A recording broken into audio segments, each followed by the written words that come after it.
गांव में एक बूढ़े पंडित जी रहते थे, जिनका नाम था पंडित हरिदेव। वे रोज मंदिर में पूजा करते, सबको आशीर्वाद देते और जरूरतमंदों की मदद करते। एक दिन गांव में एक विद्वान साधु आए।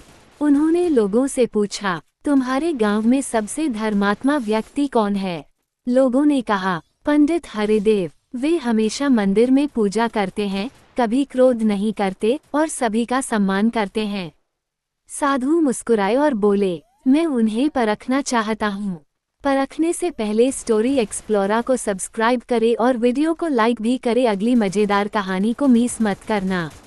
परीक्षा की रात। साधु रात को पंडित जी के घर चोरी करने गए।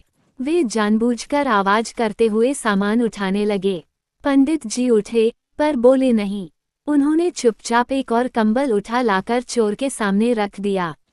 ये भी ले जाओ, रात ठंडी है। पंडित जी ने बस इतना कहा। साधु चौंक गए। अंतिम मोड़। सुबह गांव वाले इकट्ठा हुए। साधु ने सबको बताया, पंडित जी ने मुझे चोर समझकर भी नफरत नहीं की। यही सच्चा धर्म है, किसी को उसका कर्म नहीं, उसका आत्मा देखकर समझना।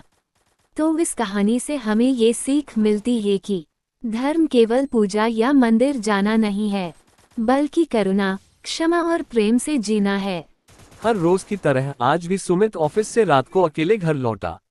लेकिन आज उसने वो किया जो वो कभी नहीं करता था, 6th फ्लोर का बटन भी दबा दिया, बिना वजह। 5th फ्लोर आते ही दरवाजा खुला, लेकिन तभी पीछे से किसी ने फुसफुसाया, तू 6th तक चल, मैं तुझे कुछ दिखाता हूँ। लिफ्ट में कोई नहीं था, फिर भी वो आवाज बार बार आ रही थी। जैसे ही 6th फ्लोर पर लिफ्ट खुली, सामने जो था, उसे देखकर उसकी चीख ही नहीं निकली। वो जो सामने पड़ा था, वो खुद सुमित था। सवाल सिर्फ एक था, तो लिफ्ट में कौन था? कभी बिना वजह कोई बटन मत दबाना, शायद कोई तुम्हारा इंतजार कर रहा हो। तो नालायक लौंडो, सब्सक्राइब करो इस चैनल को और लाइक भी कर दो। फैक्ट नंबर 1, मुस्कुराता आदमी। अमेरिका के कई इलाकों में लोगों ने एक अजीब आदमी को देखा, जो रात में बिना कुछ बोले सिर्फ मुस्कुराता हुआ सड़कों पर घूमता है। सोचो, कोई सुनसान गली में बस आपको घूरते हुए मुस्कुरा रहा हो, आपकी तो गांड फट जाएगी। तुम्हारी जगह में भी होता तो मेरा भी यही हाल होता। दिल पे मत लेना भाई, मजाक कर रहा हूँ। फैक्ट नंबर 2, भूतिया गुड़िया रॉबर्ट। रॉबर्ट नाम की एक डॉल अमेरिका में आज भी म्यूजियम में रखी है। कहा जाता है कि अगर उसकी फोटो बिना इजाजत ली जाए तो भयानक बदकिस्मती आती है। इस डॉल की फोटो खींचना आपकी जिंदगी की सबसे बड़ी गलती हो सकती है। ये गुड़िया बड़ी खतरनाक है, रात को आपकी चड्डी में हाथ डाल देगी। फैक्ट नंबर 3, चीन और कुछ हिस्सों में भूतों की शादी होती है, यानी मर चुके लोगों की शादी, ताकि उनकी आत्मा चैन से रहे।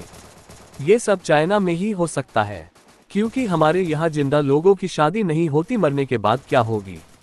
बढ़ते हैं अगली फैक्ट के तरफ। फैक्ट नंबर 4, भूत की आवाज रिकॉर्ड। EVP मतलब इलेक्ट्रॉनिक वॉइस फेनोमेनन एक तकनीक है जिसमें रेडियो या रिकॉर्डर में आत्माओं की आवाजें कैद होती हैं। क्या आपने कभी सुनी है किसी मरे हुए इंसान की आवाज? मेरी तरफ बिल्कुल भी मत देखना, क्योंकि 12 बजे के बाद मैं चद्दर से बिल्कुल भी बाहर नहीं निकलता। भूतों की आवाज तो बहुत दूर की बात है, चूहे ने भी आवाज दे दी तो फट जाती है। मेरे तो दिमाग में सिर्फ एक ही ख्याल आ रहा है, हमारे दुनिया के लोगों को ऐसी क्या चूल मच रही है जो भूतों की आवाज कैद कर रहे हैं। अरे जियो और जीने दो, क्यों दूसरों को तकलीफ दे रहे हो? पहले अपना देख लो, बाद में भूतों की आवाज रिकॉर्ड कर लेना। बढ़ते हैं अगले फैक्ट के तरफ। फैक्ट नंबर 5, श्रापित आईना। लो भाई, एक ही जगह में अच्छा दिखता था, अब आईना भी श्रापित हो गया। अब क्या है बोल सकता हूँ, फैक्ट ही जान लो। अमेरिका के एक घर में रखा आईना माना जाता है कि उसमें आत्माएं कैद हैं। जो भी उसमें देर तक देखता है उसे अजीब चीजें दिखती हैं। इस शीशे में झांकने वाले कई लोग आज भी लापता है। तो बिगा हुए लॉन्डो, मिलते हैं अगली वीडियो में। चैनल को सब्सक्राइब कर देना और वीडियो को लाइक कर देना, नहीं तो भूतिया गुड़िया को कहूंगा कि तुम्हारे चड्डी चुरा ले जाए, और दोनों भी चड्डी चुराने को कहूंगा।